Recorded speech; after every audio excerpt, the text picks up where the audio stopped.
Au menu cette semaine, les tout premiers jeux pour montre connectée, un jeu sur prescription médicale et les dernières nouvelles du casque de réalité virtuelle de Sony, c'est Pixel CI, c'est parti! Semaine plutôt chargée dans l'actu du jeu vidéo cette semaine avec non pas un mais deux salons d'envergure internationale. Alors sous le soleil de Barcelone, c'est le World Mobile Congress, le salon mondial de la téléphonie mobile. On n'oublie pas que le téléphone est devenu une plateforme très importante pour le jeu vidéo. De l'autre côté, sous la brume un petit peu plus fraîche, à San Francisco se tient la Game Developer Conference, le grand rendez-vous annuel des créateurs de jeux, avec évidemment, comme à chaque fois, des annonces, au premier rang desquelles celle de Sony, qui nous donne des nouvelles de Morpheus, son casque de réalité virtuelle. Et depuis qu'on l'a essayé l'année dernière, il a eu droit à quelques améliorations. Alors on y trouve un nouvel écran OLED de 5 pouces 7, mais surtout les taux de rafraîchissement et de latence ont été sérieusement améliorés. Alors en clair, vous devriez avoir moins de risques d'attraper le mal des transports. Moi perso, ça m'arrange, j'ai très facilement le mal de mer, même sur un catamaran. Des améliorations et enfin une date de sortie, alors désolé, ce sera pas pour ce Noël, mais Sony promet de sortir le Morpheus pour la première moitié de 2007. Et en parallèle, à Barcelone, c'est Samsung qui montrait la dernière version de son propre casque de réalité virtuelle. Alors chez le coréen, ça s'appelle le Galaxy VR. Et vous aurez forcément fait un petit rapprochement. Il s'agit en fait simplement de clipser votre téléphone Galaxy sur ce casque qui sert simplement de support. Et vu que votre téléphone est déjà une belle bête de course, les résultats sont plutôt assez convaincants. Deux autres annonces importantes de la Game Developer Conference. Tout d'abord, Nvidia qui se lance dans la bataille des machines de jeu.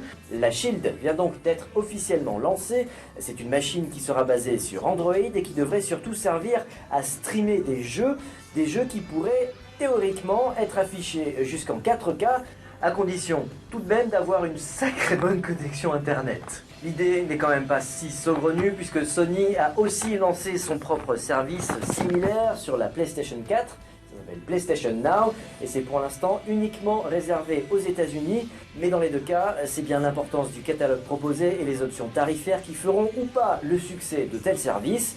Promise autour de 200 €, la Shield peut aussi faire tourner des jeux sous Android. Et alors là, on pense plutôt au succès mitigé de la Ouya, sortie il y a quelques mois.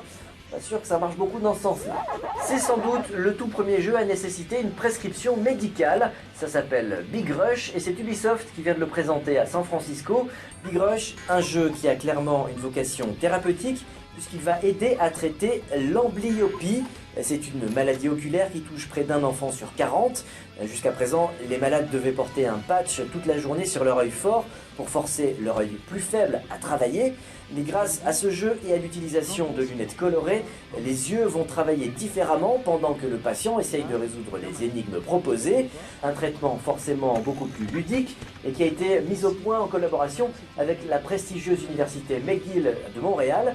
Et les premiers résultats sont plutôt parlants, puisque des adultes qui jusque-là avaient du mal à être traités ont pu retrouver une vue normale après 2 mois seulement. C'est plutôt encourageant. Alors, le jeu vidéo médicament, ça fait un petit bout de temps qu'Ubisoft s'y intéresse. Souvenez-vous, à l'E3 en 2010, on avait eu droit à une présentation d'un jeu qui s'appelait Innergy. Alors, il s'agissait à l'époque de contrôler son stress et sa respiration.